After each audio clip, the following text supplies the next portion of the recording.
பழனியாண்டி மீதான புகார்கள் குறித்து தற்போது செய்திகளை பார்த்து வருகிறோம். பழனியாண்டி குவாரியில் போதிய பாதுகாப்பு இல்லாததே தொழிலாளி உயிரிழப்புக்கு காரணம் என்ற தகவலும் கிடைத்திருக்கிறது. ஸ்ரீரங்கம் தொகுதி திருச்சி வயலூர் முருகன் கோவிலில் காவலாளியை பழனியாண்டி தாக்கியதாகவும் ஏற்கனவே புகார் எழுந்திருக்கிறது. விவரங்களை தர இருக்கிறார் செய்தியாளர் பாரிகார்த்திக். பாரிகார்த்திக், வணக்கம். இவர் மீது ஏற்கனவே நிறைய புகார்கள் இருக்கிறது. தொழிலாளி மரணம், நேற்று நமது செய்தியாளர்களை தாக்கியது உள்ளிட்ட இத்தனை புகார்கள் இருந்தும் எப்படி அவர் திமுக கட்சியில ஒரு சட்டமன்ற உறுப்பினராக இருக்காரு? இது குறித்து தலைமை எதுவும் அவர் மீது நடவடிக்கை இதுவரை எடுத்திருக்கா? இந்த செய்திகளுக்கு பிறகு எடுக்கும்னு எதிர்பார்க்கலாமா? வணக்கம். நேற்றைய தினம் நமது செய்தியாளர் கதிரவன் உள்ளிட்ட செய்தியாளர் குழு மீது சட்டமன்ற உறுப்பினர் பழனியாண்டி அவர்கள் குழு, அதாவது அந்த கும்பல் நடத்திய தாக்குதலில் காயமடைந்தவர்கள் திருச்சி மருத்துவமனையில் அனுமதிக்கப்பட்டு சிகிச்சை மேற்கொண்டு வருகிறார்கள். இந்நிலையில் பழனியாண்டி இது தொடர்பாக இதே போல பல புகார்கள் அவர் மீது இருப்பதாக சொல்லப்படுகிறது. குறிப்பாக அவர் நடத்தி வரும் இந்த குவாரி மீது கடந்த 2023க்கு பிறகு தொடர்ச்சியாக லைசன்ஸ் பெறவில்லை என்பதும், அரசினுடைய அனுமதிக்கப்பட்ட அளவை விட கூடுதலாக 22 அடி ஆழம் தோண்டி அதற்கு 45 கோடி ரூபாய் வரை அவர் அபராதம் செலுத்தி இருப்பதும் தகவல் வருகிறது. அது மட்டுமல்ல, தொடர்ச்சியாக சட்டமன்ற உறுப்பினர் பழனியாண்டி மீது பல்வேறு புகார்கள் வந்த வண்ணம் இருந்ததாக தற்போது சொல்லப்படுகிறது. மேலும் தொடர்ச்சியாக திருச்சி எம்பி சிவா அவர்களுடைய வீடு அடித்து நொறுக்கப்பட்ட போது அவர் மனவேதனையுடன் ஒரு கடிதம் ஒன்றை எழுதியிருந்தார். அந்த கடிதத்தில் சொந்த கட்சியினராகவே தாக்கப்பட்டேன் என்று சிவா அவர்கள் எழுதிய கடிதம் ஒட்டுமொத்த திமுகவினரை உலுக்கியது. திமுகவில் திருச்சியில் நடந்த உள்கட்சி பிரச்சனையின் காரணமாக ஒரு நாடாளுமன்ற குழுவினுடைய தலைவர், திமுக நாடாளுமன்ற குழுவின் மாநில அவையினுடைய குழுவின் தலைவராக இருந்த சிவா அவர்களுடைய வீட்டிலே இது போன்ற சம்பவம் நடந்தது துரதிர்ஷ்டவசமானது என்று பல்வேறு அரசியல் கட்சிகளும் அப்போது கருத்து தெரிவித்த நிலையில் அதற்கு மூல காரணமாக இருந்தது பழனியாண்டி என சொல்லப்படுகிறது. நேருவின் ஆதரவாளராக, அதாவது அமைச்சர் நேருவின் ஆதரவாளராக அறியப்பட்ட அவர் தற்போது நேருக்கு எதிரான திசையில் அரசியல் செய்வதாகவும் சொல்லப்படுகிறது. திருச்சி அரசியலை பொறுத்த வரைக்கும் நேரு கடந்த 50 ஆண்டுகளாக ஒரு தவிர்க்க முடியாத சக்தியாகவே இருந்தார். குறிப்பாக அதாவது அவர் பொய்யாமொழிக்கு பிறகு நேருதான் ஒட்டுமொத்த திருச்சியுமே திமுக தன்னுடைய கோட்டையாக வைத்திருந்தார். அவருக்கு எதிராகவே தற்போது பழனியாண்டி அவர்கள் அரசியல் செய்வதாக வந்த புகாரின் அடிப்படையில் ஏற்கனவே பழனியாண்டி நேரு மீது கடுமையாக குற்றம் சாட்டி அந்த குற்றச்சாட்டு ஆடியோ ஆதாரமாகவும் வெளிவந்தது. எனவே கோவிலில் ஒரு காவலாளியை தாக்கிய விவகாரம், தொடர்ச்சியாக இது போன்ற சட்டவிரோத புகாரிகள் நடத்தியதாக வந்த புகார் என தொடர்ச்சியாக அவர் மீது பல புகார்கள் வந்த நிலையில் அது தொடர்பாக திமுக தலைமையிடம் ஏற்கனவே புகார்களும் வந்து சேர்ந்து அது தொடர்பாக விசாரணையும் செய்யப்பட்டிருப்பதாக திமுக தரப்பில் விசாரித்த போது சொல்லப்படுகிறது. பழனியாண்டி மீது இது போல பல புகார்கள் வந்திருக்கிறது. குறிப்பாக காவலாளியை தாக்கியது மட்டுமல்ல, திருச்சி சிவா வீட்டை அடித்து நொறுக்கிய கும்பலில் முக்கிய ஒரு புள்ளியாக விளங்கினார். அது மட்டுமல்ல, நேருவுக்கு எதிராக திருச்சியில் தற்போது தீவிரமாக அரசியல் செய்து வருகிறார்.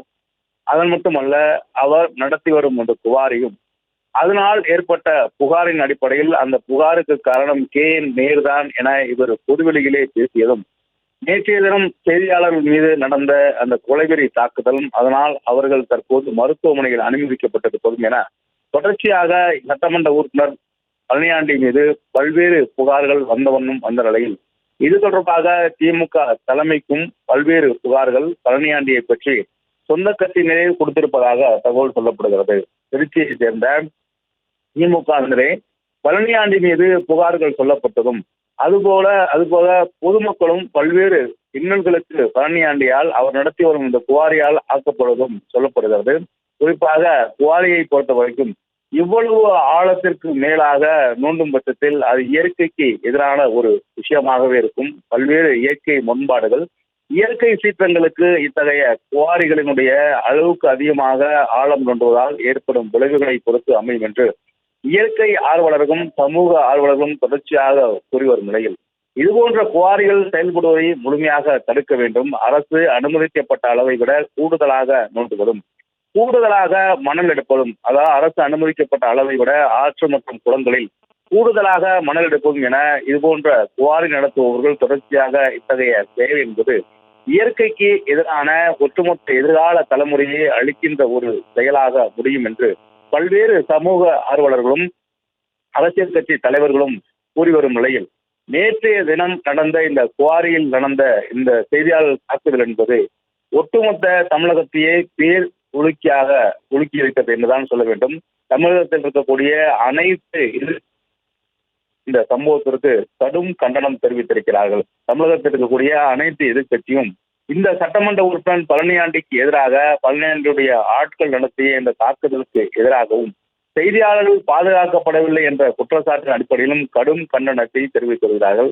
பழனியாண்டி மீது ஏற்கனவே திமுக சார்பில் பல்வேறு குற்றச்சாட்டுகள் இருக்கும் நிலையில் இந்த குற்றச்சாட்டும் அவர் மீது கடும் அதிருப்தியை திமுக தலைமை வெளிப்படுத்தியதாக சொல்லப்படுகிறது. குறிப்பாக சட்டமன்ற தேர்தலுக்காக இன்னும் 2-3 நாட்கள் உள்ள நிலையில் பழனியாண்டியினுடைய இந்த செயல் கட்சிக்கு மிகப்பெரிய களங்கம் ஏற்படுத்தும் ஒரு செயலாக இருந்து விடுகிறது என்பது திமுக உடன்பிடிப்புடைய திருச்சி திமுகவுடைய உடன்பிடிப்புகளுடைய ஒரு குரலாக இருக்கிறது.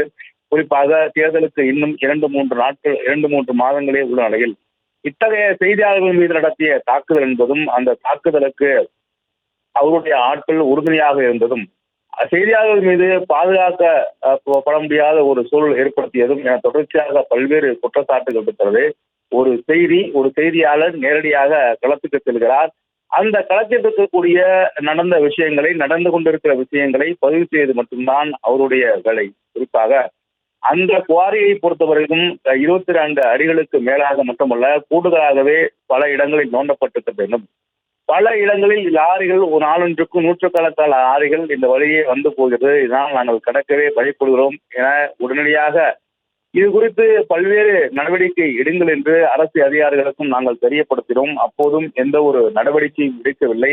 எனவே செய்தியாளர்களாக நீங்கள் இந்த இடத்திற்கு வந்து பார்க்க வேண்டும் என்று பொதுமக்கள் வைத்த கோரிக்கையின் அடிப்படையில்தான் நமது செய்தியாளர் ஜெகதீஷ் மற்றும் கதிரவன் என அந்த இருவரும் நேரடியாக சென்று அந்த இடத்தை படப்பிடிப்பதற்கு தயாராக ஆனார்கள். அப்போது அங்கு வந்த ஒரு கும்பல் அவர்கள் மீது நடத்திய தாக்குதலின் காரணமாக நிலைகுலைந்து போனவர்கள் தங்களுடைய உடைமைகளும் இழந்தார்கள் என்பது நேற்றைய தினம் குறித்து நம்ம விரிவாக பேசினோம். அது குறித்தும் காவல்துறையிடம் புகாரும் கொடுத்திருக்கிறோம். புலித்தலை காவல்துறையிடம் இது தொடர்பாக விரிவான புகாரும் நமது செய்தியாளர்கள் கொடுத்திருக்கிறார்கள்.